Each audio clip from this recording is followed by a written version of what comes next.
Meet Capital One Shopping. You can get awesome promo codes on iPhones and AirPods and Macs. It will even send price drop.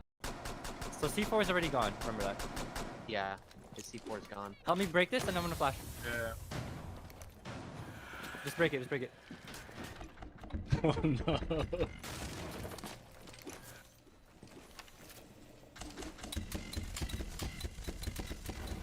What is this? Oh yeah, throw a drone. I don't know if you're selling it. Oh damn. We're behind poles. I don't know. Oh no. Oh no. No way, There's IQ. no way. There's no way. Alright. You want me to kill this bandit? You can definitely get the Yeah, knives ready? off. Yeah. Oh! Let's go! Let's go! So before we begin, I want to let y'all know about this video sponsor, R6 Tracker. R6 Tracker is an extremely useful tool that lets you access info in the game that Siege normally wouldn't show you. Like who you're playing against, their skill level, main operators, how likely your team's gonna win, and more. And with the state of Siege right now, you can also detect cheaters and toxic players and avoid them before the match even begins. Tracker also lets you track your own performance, or you can search up other players to see theirs. Me and my squad have been using R6 Tracker for a while now, and it's an extremely useful tool that I think you guys should try. You can download it now for free using the link in the description below, so give it a try, and thanks again to R6 Tracker for sponsoring this video. Hiding is getting nerfed in Rainbow Six Siege. With the new season, Ubisoft is adding a shimmering effect around operators, which is supposed to help with all the uniforms that just blend into certain maps. But this also nerfs a lot of the hiding spots that we've come to know and love. So that's why I put together this video of all the clips I have of hiding around the map, and I actually was gonna make this an hour long, but that idea got cut short because the new season is only a week away. So let me know what you guys think about this change. Let me know your favorite hiding spots, and enjoy the rest of the video. No chill at all. Well, this isn't even How right. did he know you were there? They're stream The sniping. fuck, dude? He's walling! Report him. I'm posting of these Wait, why? Why? They have a blitz and a sledge. Yeah. Evan? I just put that there so they'll be looking at that instead of looking at me. Monkey. Oh, see, they're distracted, right? Yeah. Uh-oh. Dude. No way. You get both? It's a There's a Cali? blitz there. Nice. Last one's a blitz? No, it's not. It's Doke. It's Doke. On ping. In VIP right now. Oh, she said. It's another Mira. Oh no. Oh, God. Oh, that poor hostage, man. No way. Are you kidding? What? No way. Oh. It's Doke. On ping. In VIP right now. Oh, she said. It's another Mira. Oh no. Oh, God. Oh, that poor hostage, man. No way. Are you kidding? What? No way. Oh. Oh, Mozzie drone. Where's the other one, dude?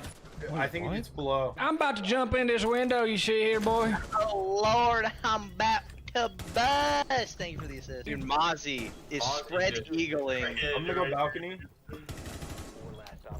Nice. Here. Where? Plant. Put the Sophia in charge. Don't backseat game. I'm bad at that, and I'm gonna call Oh, you you're out. horrible at that. No shit, I'm bad at that. That's why I'm trying to call other people for being bad too. Uh-oh, Craigslist. What if you wouldn't have done that, Evan? You would have probably got it. Oh, she doesn't know. She doesn't know. I can't see anything. You're good, you're good. She doesn't know. Absolute scenes. She's my right God. next to you. She jumped out. Dude jumped out. You got Oh, shit. You got it, Pete. What? Martin? Martin? How did you almost throw that? A controller Dude, I thought you were about to throw that so hard. Come on, relax. One of them out Am I there. noticeable? Let me see. So, like, if they're peeking the... Dude, you're not... I mean, dude, I kind of see the top of your head. I like just your sunglasses. No, you're good. You're good. No, I know. Okay. Literally, no one can see you. A few moments later. Oh, they definitely see you. I am gonna be anchoring sight. Oh, this frost is. Oh, Yep. here, big clutch right here, boys. Yep. Dude, what? How? No, you please. God, Shit, like, is there really oh, a frost? Wait, Evan, is it actually under the window?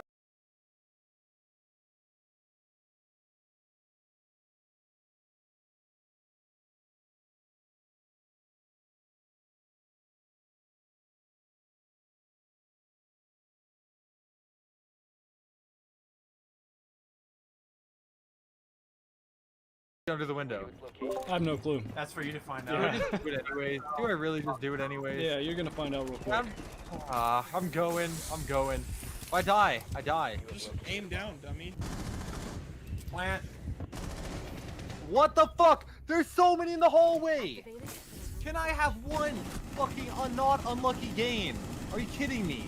Literally, Oryx is such a rat. He's in drum. Dude, I want to die. Oh, I got to kill through the wall. Let's go. You can plant. Kind of funny. I had to shoot. As Wow. Valkyrie was downstairs. It's alright, Terry. That's a good name. Half of your body isn't even existing in that sofa. Look at her butt. Oh, Terry, get him! I'm getting him, Terry. What health? You can. Oh, I don't. Don't even kill him. Just get him off of it. Oh. Wait, can you get out real quick? Can you see my amazing hiding spot? Dude, yeah, they won't see you. No chance.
Today's theme is very simple, scary stories. But before I get into today's stories, if you're a fan of the strange, dark, and mysterious delivered in story format, then you've come to the right channel because that's all we do, and we upload 3, 4, even 5 times every week. So if that's of interest to you, please eat all of the like button's Oreos except for one and put it back in the pantry, and then also crumple all of their potato chips. Also, please subscribe to our channel and turn on all notifications so you don't miss any of our weekly uploads. All right, let's get into today's stories.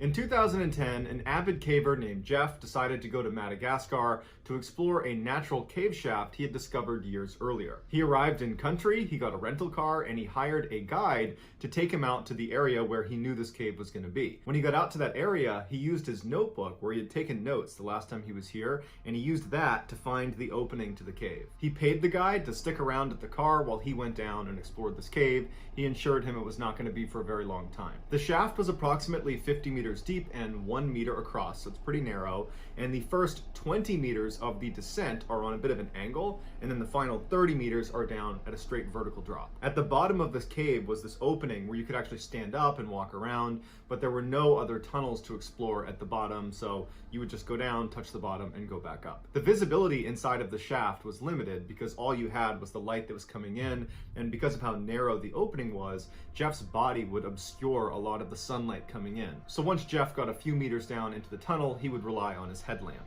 So Jeff enters the cave and he makes his way down to the 20-meter mark. So that's where the tunnel goes from being on an angle to being straight. And he's about to make that final descent down that final 30 meters when he notices something out of the corner of his eye.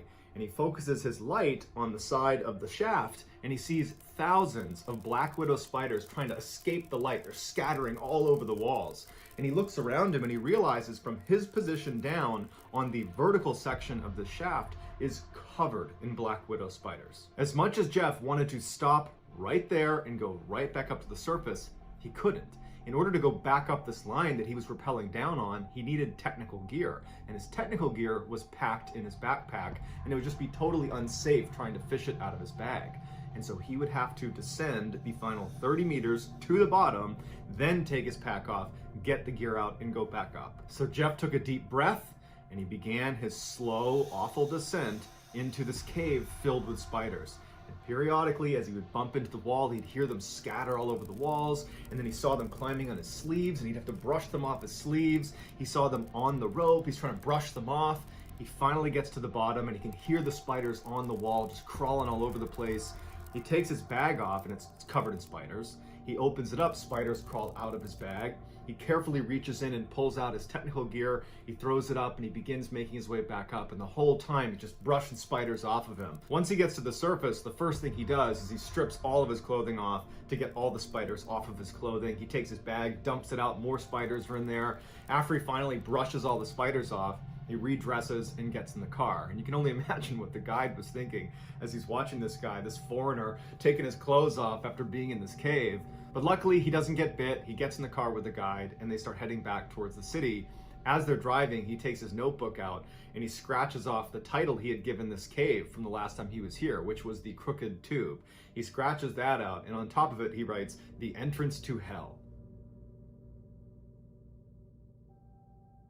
In 2006, a 14-year-old boy named Evan lived on a farm in North Carolina. This was not a typical farm with animals and crops. It was a pine tree harvestry. Pine needles are a big landscaping commodity, and Evan and his family made their living baling pine straw every year. As such, their main living house on the farm was situated right in the middle of 550 acres of perfectly lined up pine trees. They did not have any neighbors nearby, and there was only one road that led into the property, which from the main house, they could look out and basically see through the rows of trees all the way to the beginning of this road, which meant any visitors were really easy to spot. The main house was built on a very slight hill, which meant one side of the house was effectively built on stilts to compensate for the angle.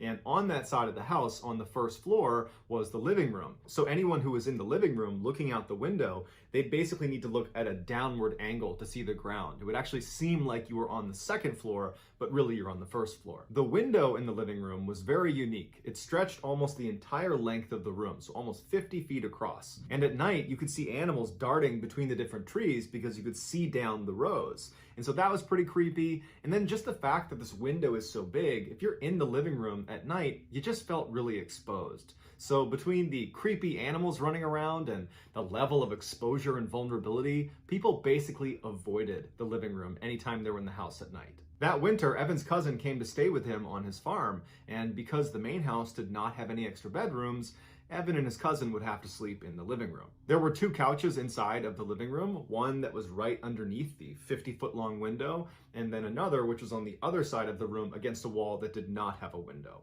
And so Evan would be sleeping on the couch right under the window, and his cousin would be sleeping on the other couch. The first night Evan's cousin was there, they put this big sheet up over the window, but it only blocked like 75% of the window. The two flanks of the window were still exposed, but where the couches were lined up, they were kind of blocked by this sheet, so it gave them a little bit of privacy. After goofing around for a while, the boys finally fell asleep around midnight, and then they woke up a couple hours later because they heard Evan's dogs barking way off in the pine trees. Now, Evan was used to his dogs running around the property and barking at other smaller animals, and so just them barking was not necessarily a red flag. But the barking persisted to the point where Evan's cousin got up off the couch, moved across the room to the opening of the window that was not covered by the sheet at the foot of where Evan was sleeping. Now, Evan was still laying on the couch. He was not going to get up and look out the window, so he's looking down at his cousin, kind of looking at his face to get some sort of a read on what he's seeing. And he notices his cousin has this really perplexed look on his face, like he's squinting his eyes and trying to make sense of what he's looking at. And so Evan looks at him and says, "Hey, what's going on? What do you see?" And his cousin's like, "I don't know if my mind's playing tricks on me or not, but I'm pretty sure I see people out there." At this, Evan jumps off the couch and runs over and butts up right next to his cousin so he can look out the window too.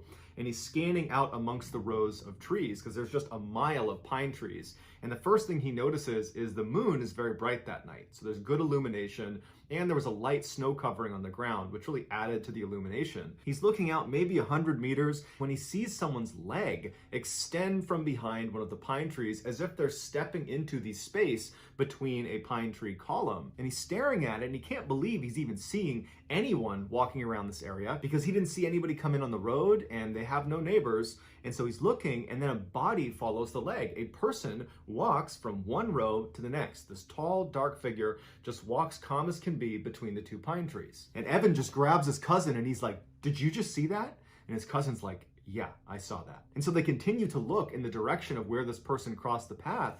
And after a couple of minutes, they see another leg now emerging, going the other way, back towards where that first person had come from. So the leg kind of extends into this gap, and then this tall figure walks across into the next row, except now, instead of going just directly across, it looks like they're moving at an angle closer to the main house property. The boys look at each other and they don't know what to do, so they just keep looking out the window in stunned silence. And as they're looking, they see this person emerge again, except now they're not 100 meters away, they're like 20 meters away. They don't know how they were able to move that quickly without being seen. And this time, when the leg comes out from behind the pine tree, instead of walking across the gap, it stops right in the middle, and it turns and it looks directly at the boys in the window and then begins running toward them. The boys practically fall over trying to get away from the window. Evan's yelling for his father upstairs, and the boys instinctively just start running around the house, locking every door, shutting every window. And as they're going from door to door, the anxiety is growing and growing because they think, if I don't get there fast enough, this person who was running towards the property is going to come barging through that door.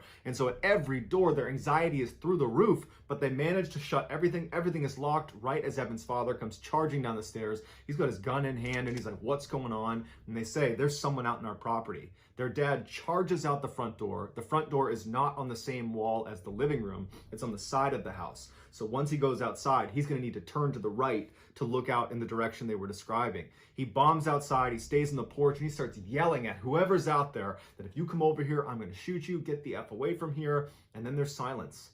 And the boys are waiting, they're looking around, they're checking the window. They don't see anything. The dad comes back inside, he shut and locks the door, and he tells Evan, "Keep an eye out. If you see him again, you let me know." Evan would reflect on this experience later on and say, we really should have called 911 at that point, but as a kid, I just understood that that's the way my family did business. We kind of took care of ourselves. And so even though there is a threat of some stranger who's running at our property, we were not going to call the cops. And so his dad effectively was telling him to be a lookout. And so Evan and his cousin, they go back into the living room and they kind of go up to the window. They're a little bit apprehensive and they're looking out. And after 5-10 minutes of looking out the window and not seeing anything, they're thinking to themselves, Evan's dad's a pretty intimidating guy, and he was just out there screaming and yelling with a gun, threatening to shoot them. So they probably got the message and they're probably gone. And so the boys got back into their couches, and it took them a while, but they did ultimately fall asleep. The next morning when the boys got up, the first thing they wanted to do was go out there and see if they could find footprints from this person to kind of confirm it really was a person, because part of them thought, maybe we didn't see that. Maybe that was our imaginations. They don't know. And so they start by going out the front door, so not on the same wall as the living room. They go out the front door, they turn, and they walk down into the trees. And they're looking around and they find some footprints. So they're confirming to themselves, okay, there was someone out here. It wasn't us. This is not our footprints. We found them. So they start following the footprints back towards the property. And they realize at some point there are two distinct sets of footprints. There were two people out here. And even worse is they followed them all the way up to the house.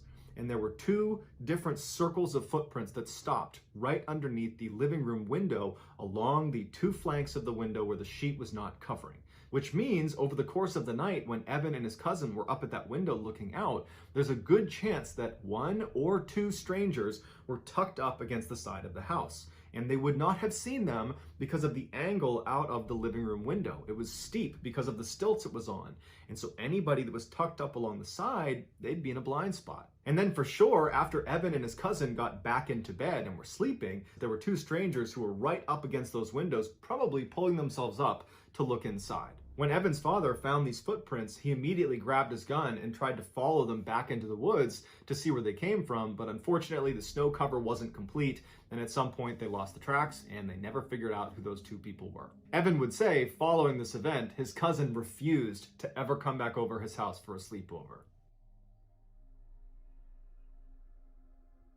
In October of 2005, a 21-year-old named Nathan was back home in Elk Grove, California, visiting his mother at her apartment for a couple of days. Her apartment was part of this really safe complex. It was gated, there's lots of lights and cameras, so anything that went bump in the night was just going to be, your noisy neighbors or something. On the last night of Nathan's stay, he was laying in his bed in the guest room, listening to the hum of the street lamp that was outside, and the crickets and the passing by of cars, when he drifted off to sleep. At about 2 a.m., Nathan woke up, or so he thought. He couldn't move his body, he could only move his eyes, and even though he had never experienced sleep paralysis before, he instinctively understood this is probably that. He noticed the room was completely silent. There was no more crickets, no more hum of the light outside, no more traffic, just total silence. And then he started flashing his eyes around the room because he couldn't move his head or his body, and he started taking stock of the room. The bed he was in was positioned as far away from the door as he could in the back right corner. From where he was laying, if he looked to his right, in that corner was this big armoire, and then moving left from the armoire as he scanned the room, you'd come to the door, which is on the opposite side of where his bed was, and then if he kept scanning left, he would reach the foot of his bed, and just beyond the foot of his bed was a table and a chair. But because he was laying flat, he couldn't really look down and actually see the table and chair. And so with all of his strength, he managed to raise his head just enough that he had a line of sight to that section of his room, the only section he has not looked at yet. And he sees the table and chair, and he sees in the corner is this dark figure that's standing there looking at him. He's completely frozen with fear. His thought is, there's an intruder in the house. How did they get in here? What are they doing in here? And he managed to keep his head up just long enough to get a decent look at this dark figure, and he determined it was most likely a woman with a shawl covering her face. And before his head fell back to the pillow, he saw her suddenly crouch down on the ground out of view. And then Nathan's head fell back. And now he knows there's just some stranger in his room, and he can't lift his head up anymore, and he's looking around with his eyes. He sees the armoire, he sees the door, he can't see that table and chair, and then he hears the sound of someone slithering along the ground out of view, and he can hear her breathing as she's getting closer and closer to the edge of the bed. And he's laying there terrified. He's so scared he can't even make a sound, and he's telling himself this has to be a dream. Wake up, wake up, wake up. And he's laying there, and this woman, she stands up and she leans out over his bed and she looks at him, and her face is pale and her eyes are sunk way back in her head. And then she begins to slowly crawl on top of him, and Nathan's sitting here looking at this woman. He wants to close his eyes, but he can't. Then he just feels his chest being pressed down. He can hear the sounds of the springs compressing all around him as this woman positions herself on his chest. And then he finally manages to let out a scream, and then suddenly he's awake. The woman's gone. And he sits up and he's looking around. There's nobody in his room. The familiar hum of the light and the crickets and the traffic outside, they all return. And his mom comes running in the room, and she's like, "Hey, are you okay? I heard screaming in here." And he said, "Oh, no, I had a bad dream. I'm fine now. I had a terrible dream, but I'm fine now." And his mom's like, "Okay, all right, you need anything?" And he's like, "Nope." So she comes over, she gives him a hug and a kiss. She goes back to bed, and he would go downstairs, flip on a Disney movie, actually Aladdin, and he would fall asleep with a Disney movie on and with lights on. And there was no more sleep paralysis that night. The next day, Nathan got up and he headed back to his house, and he couldn't shake the experience. He had never had sleep paralysis before, but it was just so much more terrifying than he ever would have imagined. And he's just thinking to himself, I can't believe there are people that put up with this on any sort of regular basis.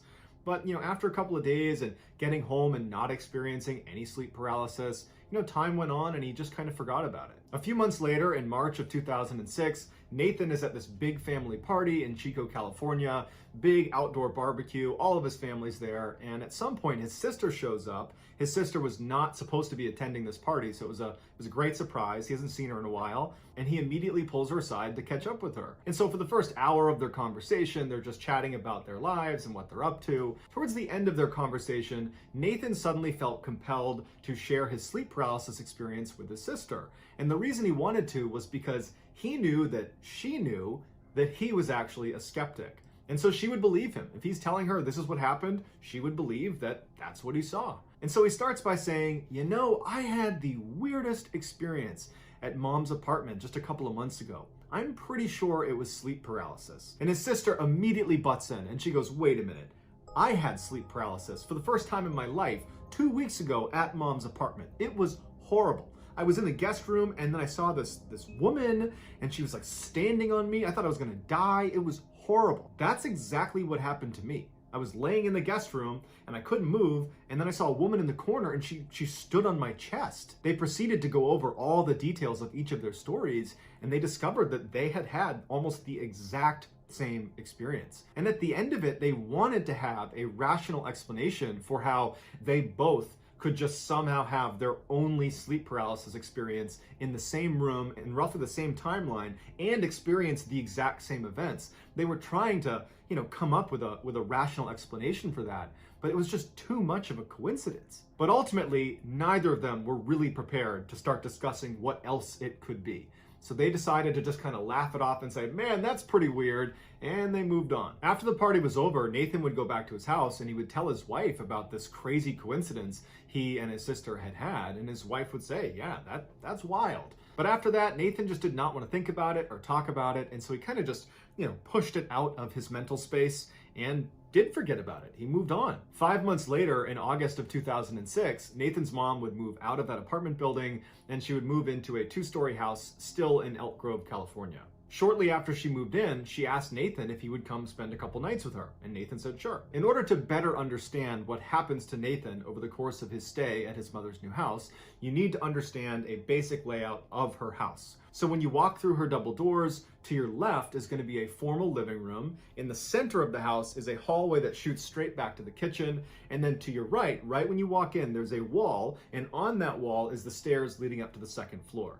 If you take those stairs to the second floor, you reach a landing where there's a window that looks back into the backyard, and immediately to your right, there is a single door, and that's the master bedroom where Nathan's mom would sleep. From the landing, if you turned left, there'd be another door that's a mirror image of the master bedroom door, and this door is the guest room. That's where Nathan was gonna stay.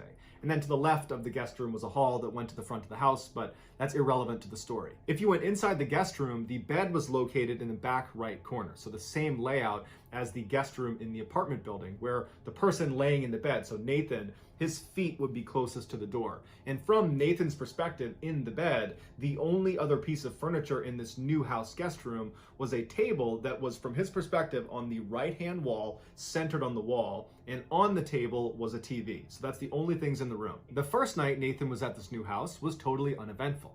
The second night, not so much. He was up in the guest room, laying on the bed, watching TV. The lights are off, it's just the TV on, and at some point, he dozes off. He wakes up a short time later, and he can't move. It's the same sensation he had when he was staying with his mom at her apartment. And he begins to panic because the last time he felt this way, a strange veiled woman stood on his chest and made it feel like he was dying. And so immediately, he's trying to move his body, he can't, and so using his eyes, he starts looking around the room, praying this woman is not in the room with him. And so he looks to the right, to that corner, which he can see. There's no one there. From this corner, he starts scanning across the room. He sees the TV, it's still on. He keeps scanning and he sees the door and it's open. And then he scans and he's able to just barely make out the space at the foot of the bed. He can actually see to the corner, and this woman, she's not in here. And so initially he feels incredibly relieved that she's not in the room with him. But then he finds himself focusing on the open door into the dark hallway. And he's thinking to himself, please, please do not come walking through that door. And so he stares at the open door, just hoping he breaks out of this sleep paralysis, when he notices something about the TV. It's flickering. And so he averts his gaze to the TV and he realizes what he's looking at on TV does not look familiar. It does not look like a TV show. It looks like CCTV camera footage. Like it looks like a security camera footage. And he realizes the footage he's looking at is the inside of his mother's kitchen downstairs. He recognized the way it was laid out. That's his mother's house. That's downstairs. And he's staring at the footage thinking, why is this footage playing on the TV? And I don't think there's a camera down there. When he notices on the camera, the woman with the veil walks into the middle of the frame. And she looks up at the camera right as the camera turns off. And then the room is completely dark. There's no more ambient light in the room. The hallway is dark. And he's left paralyzed knowing this woman is downstairs in the kitchen. And as he's laying there, he hears her start running through the house. And it sounds like an animal is barreling into things as she's running through the bottom floor. And she stops at the foot of the stairs. And he's thinking to himself, I know where she's going. She's coming up to my room. And so as he's laying there, he feels his heart racing and he's staring at the open door. He knows she's going to come flying up those stairs and she's going to come through that door. And instead of running up the stairs, he hears her take one step, two step. And as she's making her way up the stairs, he's just thinking, please break out of this trance. Stop this paralysis. Wake up, wake up. And then he sees her head emerge and she turns to look at him from the stairs into the room. And once she sees it's him, she bolts around and starts charging into the room on all fours like an animal. At this point, Nathan lets out a primal scream. He is scared for his life as this woman is charging towards him and she stops dead in her tracks right in the middle of the room. She looks at him, turns around and crashes out of the room, charges downstairs, and then it's silent. As soon as she was downstairs, Nathan could sit up. Except it did not feel like the first time he had sleep paralysis at his mom's apartment when he sat up and he had the sensation of relief. You've woken up. You were asleep before. Now you're awake. This time, it was like he was always awake, but now he can sit up. He did not have a sense of relief. In fact, he was worried she was still in the house. And as he's sitting up in bed, his mother comes running into the room. She looks disheveled. She's half asleep. And she's like, was that you? Were you running around the house? I could have sworn I heard someone running around the house. Was that you? Nathan's looking at her and he can't even process what he's been through, whether that was real, whether it was a dream. And he's trying to find the words to describe to his mom the dream he had, but like he can't process what's happening. And he just says, Mom, we have to check the house. We have to make sure no one's in the house. And so the two of them flip on every light upstairs. They're not even talking. At this point, it's survival mode. They turn on all the lights upstairs, and Nathan leads the way down. They're flicking on all the lights, and they manage to search the whole house, and there's no sign of a break-in. There's no one in their house. After the coast was clear, and they felt like they were not in immediate danger, they went into the kitchen to kind of talk about what just happened. And so Nathan's like, okay, Mom, I just gotta tell you everything that I'm thinking right now. I can't really process what just happened. I think it was a bad dream, but I'm starting to think that it could be something else, or I'm just losing my mind. So a few months ago, I was sleeping in your guest room in your apartment, and I had an experience that I'm almost positive was sleep paralysis. You know, I was laying there, I couldn't move, and this figure was in the room, and they were standing on me. It was terrifying, but it sounded an awful lot like sleep paralysis. But then a couple months after that, I talked to my sister, and I told her about it, and she told me that very recently, right before you moved into this house actually, she was in that room and she also had basically the exact same experience. She had never had sleep paralysis before. I had never had sleep paralysis before. So we've basically had the exact same horrifying experience in the same room around the same time. And then just now, tonight, I had another sleep paralysis experience with the same woman who's running around the house, and you just said you heard her running around the house. His mom looked really concerned, but she wasn't shocked. She says to Nathan, I have seen this woman. I saw her in my apartment way long time ago. But I remember what you're describing. That's the experience I had. This woman, showed up in the room and she stood on me. And it scared the heck out of me, but I didn't tell anyone because I thought it was sleep paralysis. And so Nathan and his mom proceeded to spend the next several hours just talking through what this could be. How could they, all three of them, him, his mom, and his sister, how could all of them have had the exact same experience? And how could tonight, when Nathan had this experience, how could his mom have heard those footsteps if that was indeed sleep paralysis? Because it wasn't Nathan, he was in the bedroom. And it wasn't his mom, she was in her bedroom. And she didn't have any pets, so who could it be? Nathan says he and his family are still totally rattled by this experience, and they don't have an answer. And this is a family of skeptics, so they're not looking for a reason to call this paranormal. They simply don't have the answers. Nathan has said that he, his mom, and his sister have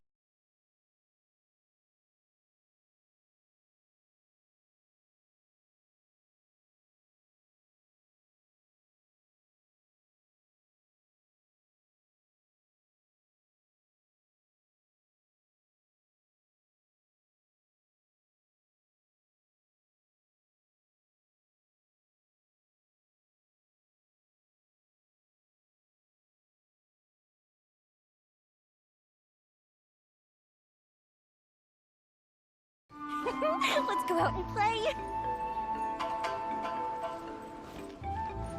Today's top story is so wildly improbable that if there wasn't footage, nobody would believe it happened.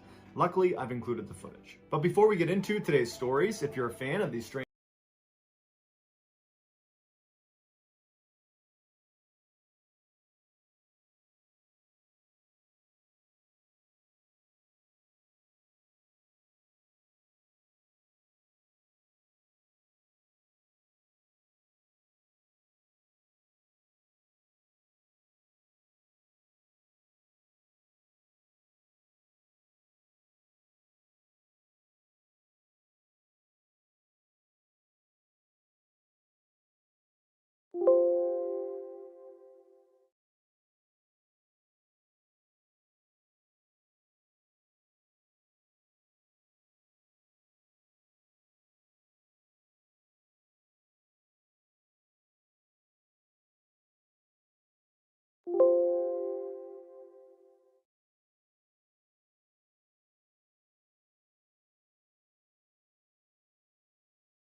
strange, dark, and mysterious delivered in story format, then you've come to the right channel because that's all we do, and we upload 3 or 4 times every week. So if that's of interest to you, please sneak into the like button's house and steal all of their sweatpants strings. Also, please subscribe to our channel and turn on all notifications so you don't miss any of our weekly uploads. All right, let's get into today's stories.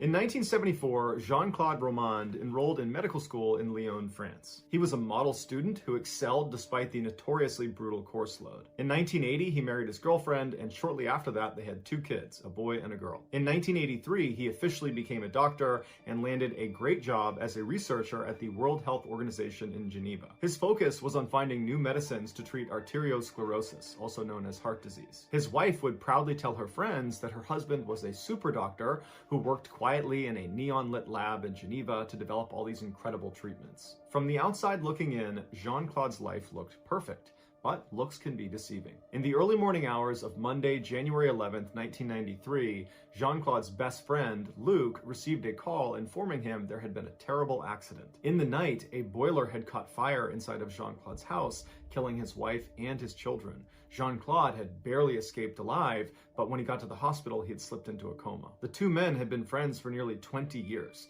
They were both doctors, they both got married at almost the exact same time, their kids had grown up together, and now Jean-Claude's family had been completely destroyed. Later that day, when Luc arrived at the hospital to see his friend, he was met with 2 policemen standing outside of his room, barring anyone from going inside. And when they realized Luc was his best friend, the policeman said, "Hey, can we actually pull you aside and talk to you about Jean-Claude?" And so Luc was confused, but he walked over and sat at a table with the 2 officers, and they proceeded to tell him that the fire that had killed Jean-Claude's family had not been an accident, and Jean-Claude was not a doctor. Jean-Claude had enrolled in medical school in Lyon back in the 1970s, but he failed to show up for his first-year exam, and without passing that exam, you can't advance in medical school, and so the school allowed him to retake the year.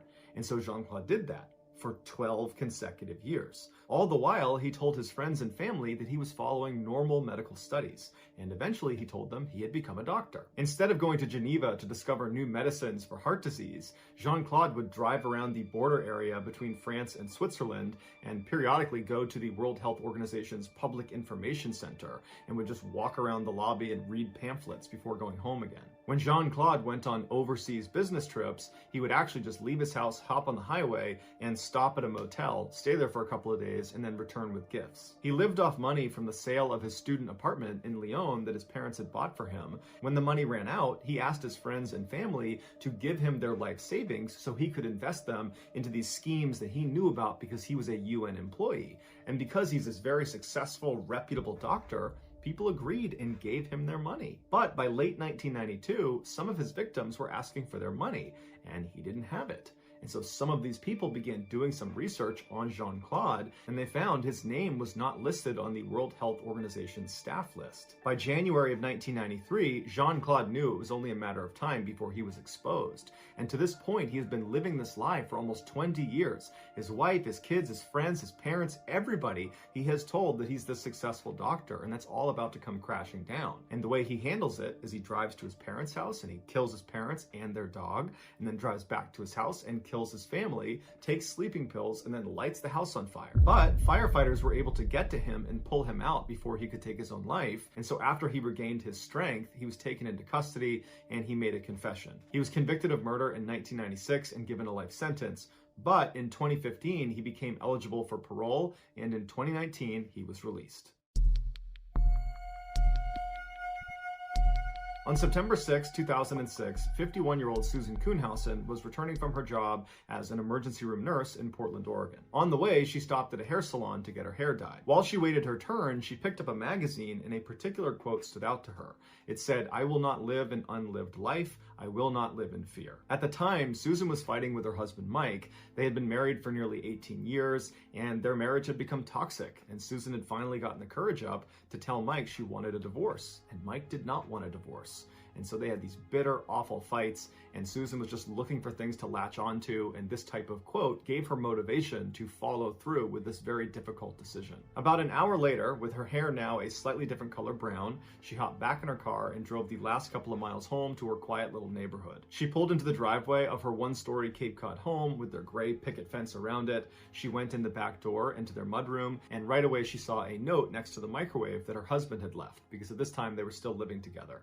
And the note just said, "Sue, I've had trouble sleeping. I've gone to the beach. I'll see you in a couple of days." She put the note down and then unlocked the door that led into the house, which was into the kitchen. And as soon as the door opened up, she heard the beeping sound of their security alarm. And then she walked all the way through the house to the front door. She unlocked it, went outside, and then checked their mail, and then went back inside the house. After she got back inside and had shut and locked the front door behind her, she kicked off her shoes and then began walking across the house towards the kitchen. She got about halfway there when she looked over to her left, and she noticed the first floor bedroom that they used as a guest room was really dark. And every morning before she left for work, she would open all the curtains around the house. And so in the evening, the sun would come into the house and it would be nice and bright. And so she's thinking to herself, did I forget to open the curtains in that room? Because it shouldn't be that dark.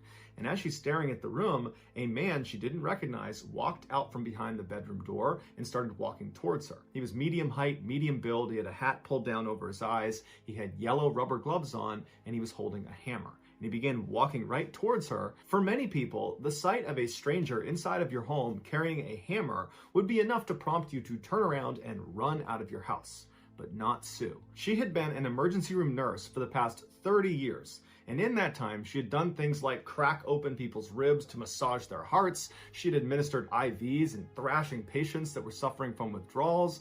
And she and the other nurses she worked with trained regularly in self-defense, because you just never knew what was going to happen in the ER. You needed to be ready to slip chokeholds and defend yourself. And so here Sue was, staring down this intruder in her house with 30 years of preparation for this moment. And so Sue ran at this guy faster than he was coming at her, and it caught him off guard. She figured if she could just get up close to him, the power of the hammer strikes would be less. And so she rams into him, and she's about 5'5" and significantly outweighed him. He's about 5'9", maybe 200 pounds. And so she rams him into the wall. He hits her in the head once with the hammer, but it wasn't enough to subdue her or even knock her down. She barely felt it. And so she's holding on to him and she's screaming at him, "Who are you? What do you want?"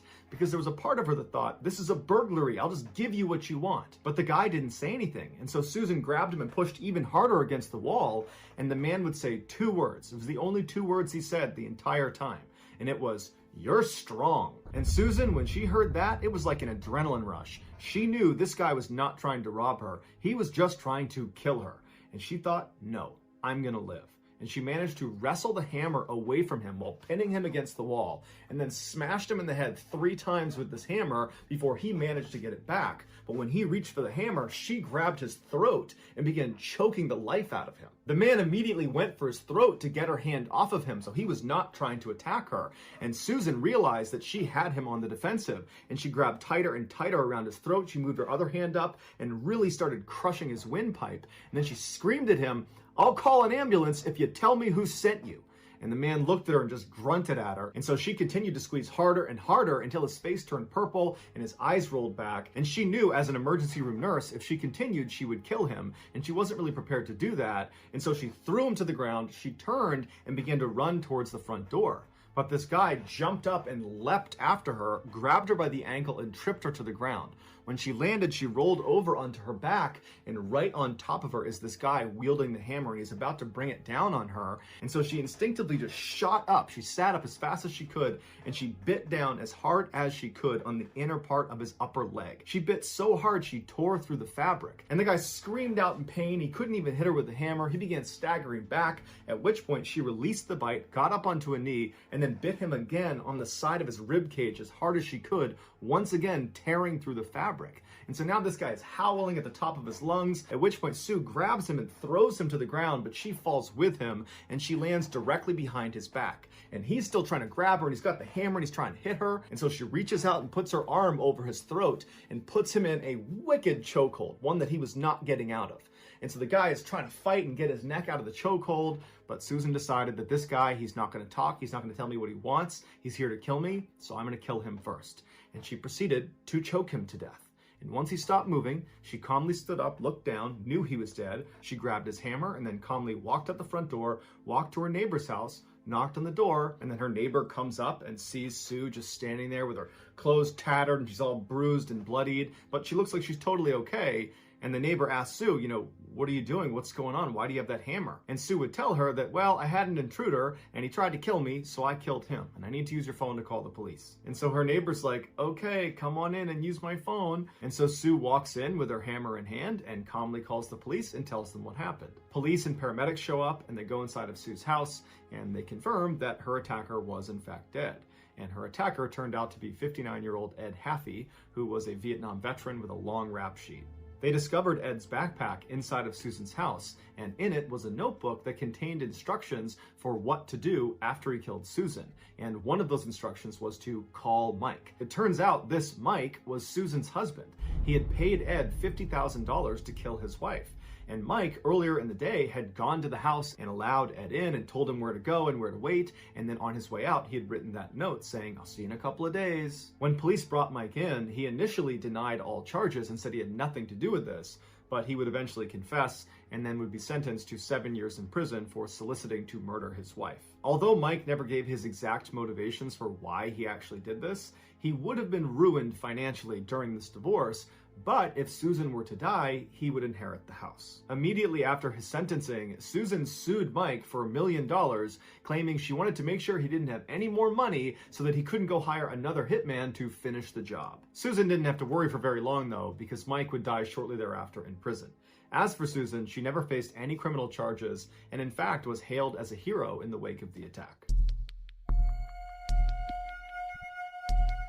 Richard Russell, better known as Bebo by his friends and family, was born in 1989 in Key West, Florida, but at the age of 7, he moved to Wasilla, Alaska. He was a standout athlete at Wasilla High School, competing in football and in track and field. After graduating in 2008, he moved to Coos Bay, Oregon, where he briefly attended a community college. While he was there, he met a woman named Hannah Strassner, and in 2011, they got married. And shortly after that, they opened a bakery that they would run together for 3 years. Hannah, who had gone to culinary school, was very detail-oriented and ran the show at the bakery. Bebo, on the other hand, was not professionally trained and was much more laid back and interested in experimenting with new and wild recipes. In 2015, with heavy hearts, they decided to sell the bakery so they could move to Seattle and be closer to Hannah's family. Once they arrived there, Bebo got a job at the SeaTac airport as a ground service agent for Horizons Airline. It was not a job he necessarily wanted, but they needed the cash. After working at Horizons Air for 4 years as a ramper, someone that moves the luggage in and out of the aircraft,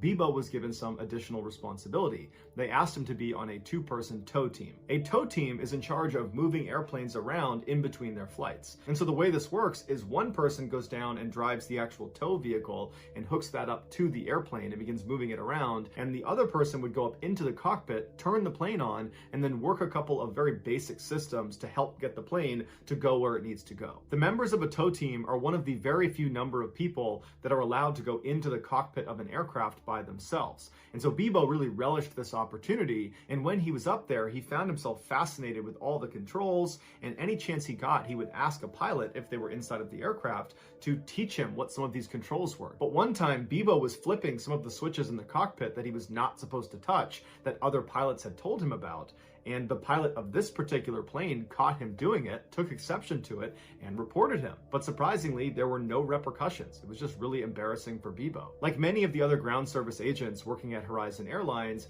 Bebo was generally unhappy with his job. He felt like it was boring, that there wasn't much upward mobility, and that he was criminally underpaid. But there was one redeeming quality of his job, and that was, in virtue of working for an airline, he got all sorts of free airfare. And so not only did he get to fly for free all over the world, he got to fly basically anytime he wanted up to Alaska to visit his hometown and see his family, something that was very important to him. The people that knew Bebo said he had a great sense of humor, he was extremely friendly, and you could always catch him with his head buried in a book. And his coworkers would say he had aspirations to be an officer in the military. And when all those people that knew Bebo the best were asked, why do you think he did what he did on August 10th, 2018, none of them have an answer. On that fateful day at 1:35 p.m. local time, a passenger airplane owned by Horizon Airlines flew into SeaTac Airport where Bebo worked. And so this plane was not scheduled to fly for the rest of the day, so it was taxied to the far north section of the airport to a parking spot called Cargo 1. At 7:15 p.m. that evening, Bebo arrived at Cargo 1 and he climbed inside the empty aircraft and made his way into the cockpit. He followed the startup procedure until the plane was on and the propellers were starting to turn. He hopped out of the plane, got in his tow vehicle, and used it to turn the plane around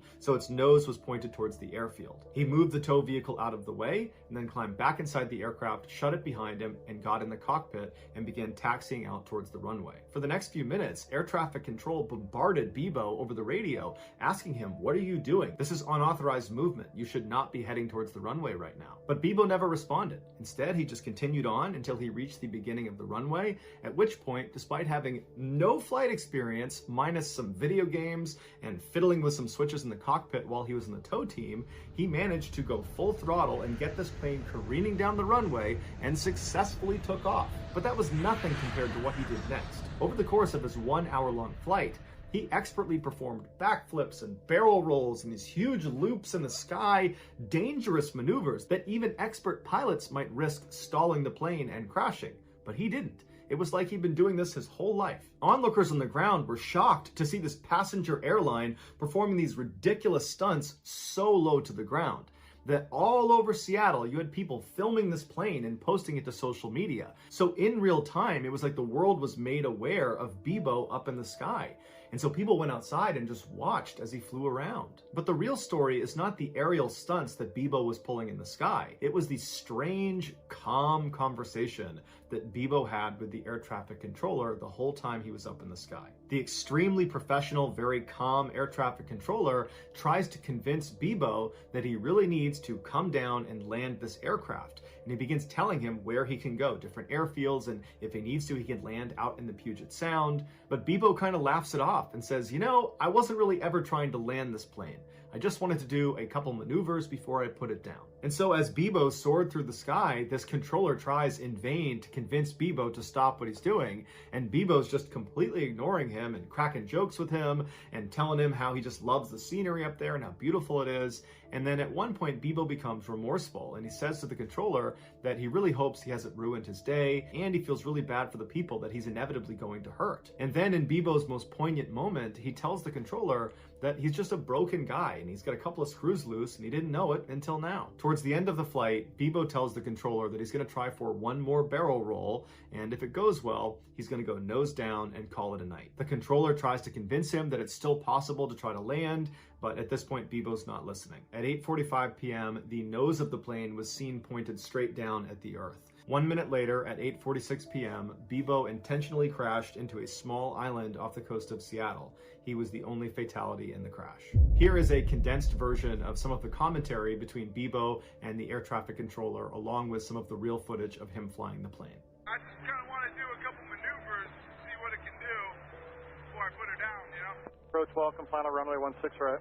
Welcome. Man, I'm a ground service agent. I don't know what that is. There is the runway just off your right side in about a mile. Do you see that? Yeah, I wouldn't know how to land it. I wasn't really planning on landing it. I got a lot of people that care about me, and it's going to disappoint them to hear that I did this. I would like to apologize to each and every one of them. Just a broken guy. Got a few screws loose, I guess. Never really knew it until now. I think I'm gonna try to do a barrel roll, and if that goes good, then I'll just go nose down and call it a night.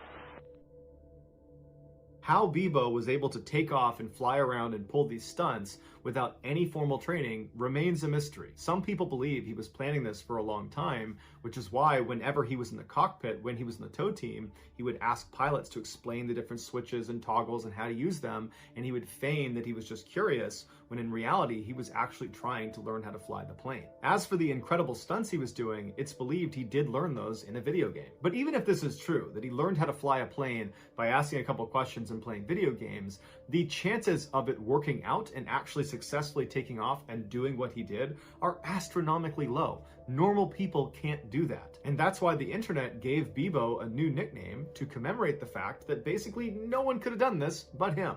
And so they named him the Sky King. So that's going to do it, guys. If you found the secret and has said that he, his mom, and his sister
The case we're going to look at today is so messed up that British courts have banned all media outlets from ever revealing the true names of the people involved. As such, the names you're going to hear today have all been made up. But before we get into today's story, if you're a fan of the strange, dark, and mysterious delivered in story format, then you've come to the right channel, because that's all we do, and we upload 3, 4, even 5 times every week. So if that's of interest to you, please offer to water the Like Button's plants while they're away on vacation, but instead of watering them, just crank their heat up to max and never come back. Also, please subscribe to our channel and turn on all notifications so you don't miss any of our weekly uploads. All right, let's get into today's story.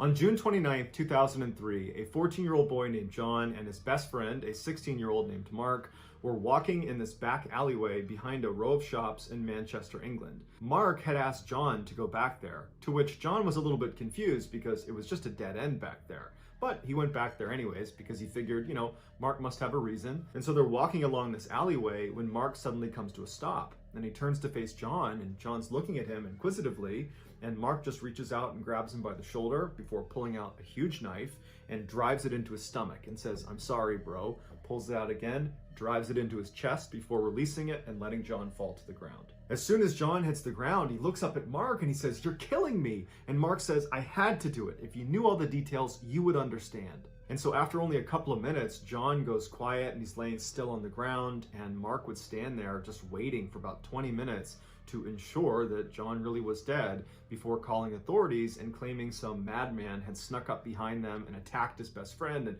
you gotta send an ambulance as fast as you can. When the ambulance arrived, to Mark's horror, they were able to keep John alive, and they were able to get him to a hospital where he nearly died twice on the operating table, but he ultimately would make a full recovery. And when John was well enough to speak, he would tell police that Mark is the guy who attacked him, but he had no idea why. When Mark was confronted with these allegations that he was the one who attacked John, he quickly confessed. And the police thought, you know, this is a strange case, but pretty open and shut, and they arrested Mark for attempted murder. When investigators began digging into the motive behind this attack, they, along with Mark, were not prepared for the totally bizarre story that unraveled.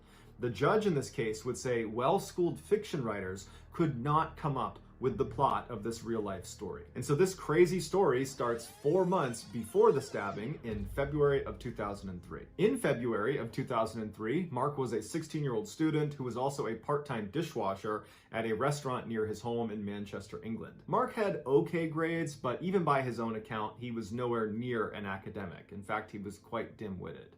He was very close with his family, who all lived in a very modest home in a very modest neighborhood. By all accounts, Mark was living a very ordinary life. That year, Mark discovered an online chat room for teens in Manchester, England, and it was designed to, make friends and talk about fashion and sports.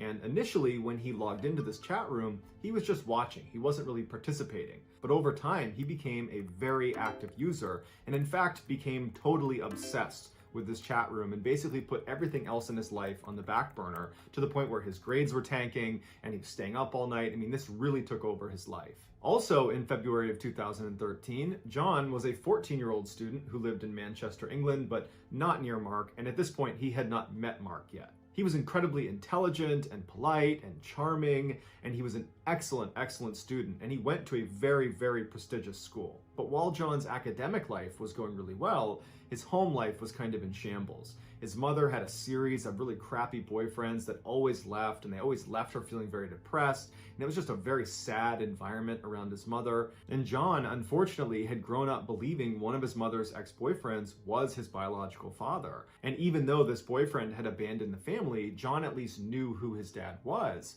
But it would turn out his biological father had actually abandoned him when he was a brand new baby, and he had no way of figuring out who his dad even was. John really wanted to escape his home life. He wanted to just live somewhere else, have an adventurous, happy life away from all the sadness and depression he was around all the time. And so it was in that frame of mind that he discovered this chat room, the same one that Mark had discovered. Although they don't know each other yet, they're both entering the same chat room. John's initial interest in this chat room was not nearly as high as Mark's was. Mark pretty much immediately became obsessed with being in this chat room. John was a little bit more reserved, but his mom purchased a laptop for him, which suddenly gave him 24/7 access to this chat room, and he found himself going on there all the time, to the point where he was staying up all night and even skipping meals just so he wouldn't have to leave his screen even for a few minutes. The main focus of this chat room was supposed to be sports and movies and entertainment, but the real reason teenagers were flocking into this particular chat room was to flirt with each other. And Mark and John were no different. They both really enjoyed, these flirtatious interactions they were having with different girls on this chat room. But John's interactions with the girls was very friendly and wasn't going to go anywhere. It was not really intended to. Whereas Mark fell head over heels in love with the girl he was flirting with, and her name was Rachel. Rachel was a 16-year-old living in Manchester, England, who worked at a gym, and when Mark saw her pictures, he was just totally smitten with her, and he sent her a direct message, not really expecting her to write back, but she did, and she seemed at least somewhat interested in him. And that night, they stayed up all night chatting with each other, and Mark is just over the moon. For the next couple of days, Mark and Rachel were talking nonstop on this chat room, and then at some point, Rachel says, "Hey, I really want to introduce you to this guy I met on this chat. He reminds me a lot of you. I think you guys would get along great. His name is John."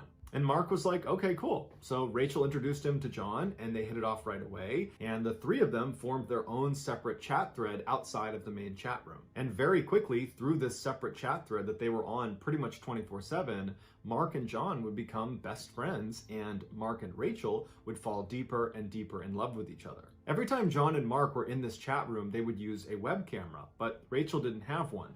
And initially that really frustrated Mark because he wanted to see his girlfriend in real time, but she said she didn't have the money to get one, and then she said she was shy, and so Mark's getting frustrated, but she says, "Mark, come visit me. You don't live that far away. You can see me in real life in real time." And so initially Mark's excited, and he's talking to John about how excited he is to go see his girlfriend, but then he gets cold feet and he makes an excuse and he doesn't go. Rachel's disappointed, but she asks him again a couple more times if he'll come visit her, and every time he would agree, and then he would kind of chicken out. But after the last time he canceled on her, he finally got the courage up and he invited her to come visit him. And this is when she started getting cold feet. And they kind of went back and forth until they basically stopped asking to visit each other, and they just decided that their relationship was going to live online, even if there wasn't a web camera involved. About 3 months after Rachel, Mark, and John had started their own separate chat thread, a new user popped up inside the main chat room. It was a fairly controlled group, so it was pretty easy to tell when there were new people added, and this individual only wrote in pink text. So he stood out, his name was Kevin, and he told the group that he was a stalker and that he had a foot fetish. And the group thought this guy was pretty weird, but they figured it was just, some kid trying to get attention. They didn't think much of him. But shortly after Kevin's arrival, Mark would get a private message from Kevin that said, "I know you're Rachel's boyfriend, and I'm her stalker, and I'm gonna hurt her." Mark didn't know what to do, so he just went to Rachel and he said, "Hey, I got this strange email from this guy named Kevin who says he's gonna hurt you and he's your stalker." And Rachel kind of made light of it and said, "Oh, just ignore that guy. I don't know what that's about." And John didn't know what to make about it either, so Mark just kind of ignored it. And then the next day, when Mark logged into the chat room, Rachel wasn't there. Now, Rachel always logged in at the same time that Mark did and that John did. It was very rare that she wouldn't be there. And so Mark asked John, have you talked to Rachel today? And John said no. And then Mark went into the main chat room and he asked some people in there if they had seen Rachel or talked to her, and they said no. And that's when Mark went into his email and he had another message from Kevin. This message again was about Rachel, but this time Kevin is saying he actually has Rachel hostage. And the only way he's going to release her is if Mark lets Kevin look at his feet, because again, he has that foot fetish. And so Mark, interestingly, does not go to the police. He doesn't tell anyone about this. He just says, "Okay, I'll do that." And so he lets him see his feet. And then Kevin writes back saying, "Okay, I've released Rachel." Later that day, Rachel came back online and she thanked Mark for what he did, but she felt really bad that he had to be kind of humiliated in that way. And she said, "You know what? We really need to meet up. We need to see each other face to face. I want to apologize to you and give you a hug." And so they decide the next day they're going to meet up finally in town together. But the next day when Mark went to the rendezvous point, Rachel didn't show. In fact, after this missed meeting, Rachel never contacted Mark again. She just vanished. When Mark got back to his computer, he asked John, "Have you talked to Rachel?" And he said no. And again, he went into the main chat room and he asked around and no one had heard from Rachel. And then a couple of days later, after just continued silence from Rachel, and Mark's really upset about this, he notices a rumor being passed around in the main chat room about how apparently one of the members of this chat room abducted and killed another member of the chat room. And Mark's thinking to himself, no way, that can't be about Rachel. But almost immediately after this rumor was kind of announced on the main chat, people started chiming in that they think it could be Kevin, the guy who writes in all pink, the guy who claims he's a stalker, and this girl Rachel, because they had both logged out around the same time and had not logged back in again. They were the only ones in this chat room that were that inactive. And then after that, dozens more users were commenting that this was actually true, that Kevin had indeed abducted Rachel and killed her. They'd heard about it in other chat rooms and at school, and all of a sudden, Mark's reality is just coming crashing down, and he feels so guilty that he probably could have done something to stop this, and he didn't. But then interestingly, even though Mark was devastated, just crushed by what has happened, he just continued to log into the chat room and acted like nothing had happened. And John picked up on this strange behavior and began kind of delicately asking him, are you doing okay? But Mark made it clear he did not want to talk about it. And over time, the rumor about what happened to Rachel and Kevin just kind of left the chat room, and it just seemed like people moved on, including Mark and including John. Over the next month, John and Mark's relationship really strengthened. They continued to speak in that private chat, now missing Rachel, so they were only interacting with each other in there. And they even began meeting up in person and hanging out in real life. About a month after Rachel's disappearance, a new person popped up in the main chat. It was a woman. Her name was Janet, and she wrote in all capitals, and she reached out to Mark. And she said to Mark that she was a mother of two, she was married, she was 44 years old, she was a real estate agent, but secretly, she was a spy for the British Secret Service. And in fact, she was the third most powerful person in all of Britain, and she was contacting Mark because she was sent to recruit him. She told Mark if he agreed to work with her, not only would he become an agent like her, he would become fabulously wealthy, and he could be her boyfriend. Now, of course, to an adult, this sounds preposterous and sounds like an obvious scam. But you gotta remember, Mark at this time was extremely vulnerable. He's just lost his girlfriend under very suspicious circumstances, but no matter how it happened, she's gone, and he's still grieving her loss privately. and he's just not a very bright person, so he's kind of primed to be taken advantage of. And she was promising him all the things he wanted in life: status, money, romance. And so even though he didn't necessarily believe everything Janet was saying, he wanted to believe her, and so he went along with it. He did not tell John about his interactions with Janet, perhaps signaling that he didn't fully believe it and was maybe embarrassed to give away details, but we don't know. As soon as Mark told Janet he was prepared to work with her, she made him swear an oath through the chat and then told him he would need to go to London for initiation, where he'd be meeting the Queen, amongst other dignitaries and officials. At this point, Mark asked a couple of qualifying questions, namely, how would I explain to my mom that I was just going to suddenly leave for a couple of days in the middle of the week and miss school? I have to give her a reason for that. And she would say, your mother will be looped in on this process. In fact, once you go to London for initiation, we'll be in touch with her, giving her progress reports on how you're doing, and you'll have 2 opportunities every day to call her. Feeling satisfied that this was in fact legitimate, he told Janet, okay, when do you want me to go? And she said, well, there's a caveat. You have to pass a series of tests before you're going to be allowed to go to initiation. This is where Janet explained to Mark why he specifically was being recruited. She said his friend, John, was actually not named John. His real name was James Bell, and he was a very, very important person, but she couldn't say why until he passed his first test. And so Mark's very confused by this, and he says, okay, well, what's the first test? And she says, well, you need to demonstrate you can protect your friend, James Bell. And so I want you to escort him from his school to his dentist appointment tomorrow. You're going to be his bodyguard for 1 day, but you can't let him know you're his bodyguard. He can't know that you know his real identity. So if you can do that successfully, when you get back, I will explain to you why he is so important. At this point, Mark is very committed to this, so he says, yep, I'll do it. He reaches out to John that day and he says, hey, can we hang out tomorrow? And John tells him, yeah, but I have a dentist appointment right after school, so maybe after that. And Mark says, oh, don't worry, I'll tag along for your dentist appointment. And John's like, great, I could use the company. So the next day, Mark meets up with John, aka James Bell, and he walks with him from his school to his dentist appointment, and he doesn't notice anything suspicious, so he doesn't need to do any bodyguarding duties. And after the dentist appointment, the 2 of them just go to a mall and they spend the rest of the day together. Once Mark got back to his house and opened his computer, there was a message waiting for him from Janet. And the message said, we had agents following you and you did a great job. You passed your first test. Now I can tell you why James Bell, your friend John, is so very important. And she told him that at the bottom of the Atlantic Ocean is this big safe that only a couple of countries know about, and inside of that safe is 568 billion pounds, and it belongs to the Queen. But only one person has access to that safe, and that person is James Bell. Literally, his body would need to be in front of the safe for its special scanner to scan him, recognize it as James Bell, and then it would open its door. Despite its implausibility, Mark believed this was real. Not so much because he naturally believed the safe at the bottom of the Atlantic Ocean was real, but it was because he totally believed Janet was real. Janet had the ability to know what he was wearing, where he had gone that day, what he was up to. I mean, she seemed to know everything about him, and it's because she told him she has agents monitoring him all the time, disguised as bus drivers and teachers and mailmen, that basically he was under constant surveillance. And she explained to him that that's what happens when you're being recruited. We have agents watch you. So when Janet gave Mark his final test, despite how shocked Mark was at what he had to do, he was willing to do it because he really believed he was doing it for the government. The test was simple. Mark needed to kill John, aka James Bell. And she explained to him that James Bell actually had an inoperable brain tumor and he was going to die any day.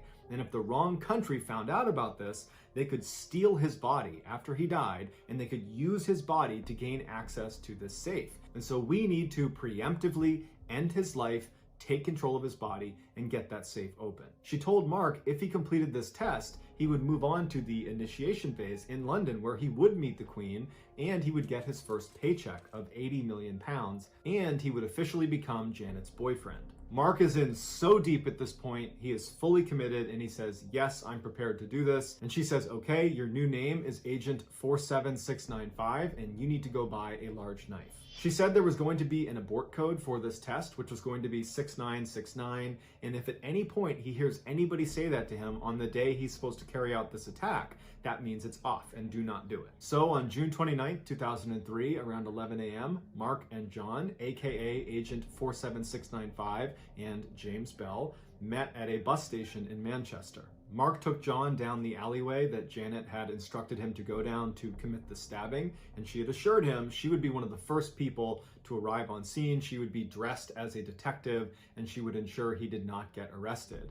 And so once he was in position, Mark turned around, grabbed John by the shoulder, pulled out his knife, said he loved him, and then began stabbing him. When the police arrived, Janet was not there, and Mark, after giving his statement about what happened, was asking the police officers, "When's Janet gonna be here?" And no one knew what he was talking about. After John survived the attack and said Mark was the one who attacked him, Mark would tell police, you gotta find Janet. She's the one who can explain what's going on here. But Janet never arrived because Janet didn't exist. Neither did Rachel. Neither did Kevin. Neither did James Bell. Neither did 189 other accounts that Mark interacted with on a daily basis inside of that chat room. And all of those fake accounts were determined to be controlled by one person, and that one person was John. When John was confronted with all these confiscated chat logs that clearly showed he was behind all of these accounts, he confessed. John said he never entered this chat room in order to do any of the things he did or, to manipulate Mark. He said when he joined, he just saw a picture of Mark and was kind of in love with him and wanted to get closer to him but didn't know how. So he created Rachel in order to get closer to Mark, but then became jealous of Mark's love of Rachel. So he killed off Rachel using Kevin, and he didn't expect Mark to believe it. He thought he would pick up that this is all made up when he's involving this stalker that's abducting and killing Rachel. But when he saw Mark totally believed it, John realized, wow, Mark's pretty gullible. I wonder what else I can get him to believe. And before long, he created Janet, who had complete control over Mark. And originally, John was using Janet to make Mark spend more time with John. He was going to be the bodyguard of James Bell, which was really John. When John started to feel guilty about what he was doing to Mark, he realized there was no good way out of this without kind of exposing himself and definitely losing his friendship to Mark, something that in a weird way he really, really cherished. And so he decided that the only way to end this was for him to die. And that's when he had Janet flip the script from protect James Bell to kill James Bell. And even on the day where he was going to get attacked, he had given that abort code. So maybe some part of him thought, I don't necessarily want to go through with this. But he never used the abort code. He was literally prepared to die to protect that relationship with Mark. Mark might have had suspicions that something was up with Janet or even Kevin or Rachel, but he never suspected John was behind any of these accounts. He learned about this betrayal when they were in court, and John is confessing once again to being behind all of these people that Mark had been interacting with. Apparently in court, when Mark is hearing this for the first time, he was just standing there, mouth open, just completely dumbfounded that he's hearing this. And then he would say afterwards, I've been such a fool. Mark was convicted of attempted murder, but he only spent 8 months in jail, and then he was given a 2-month probationary period where during that time, he could only go on the internet with supervision, and he wasn't allowed to enter into any chat rooms. John was convicted of inciting his own murder, which no one else has ever been charged with, so this is a first. And he was not given any jail time, but he was given 3 years of probation, where in that time, he was not allowed to use the internet without supervision, and he also was not allowed to enter into any chat rooms. And both boys were told they had a permanent restraining order on the other. So for the rest of their lives, they will never interact. So that's gonna do it, guys. If you found the secret in today's episode, let us know in the comments what it is and where you found it. So give us the timestamp. And if you're the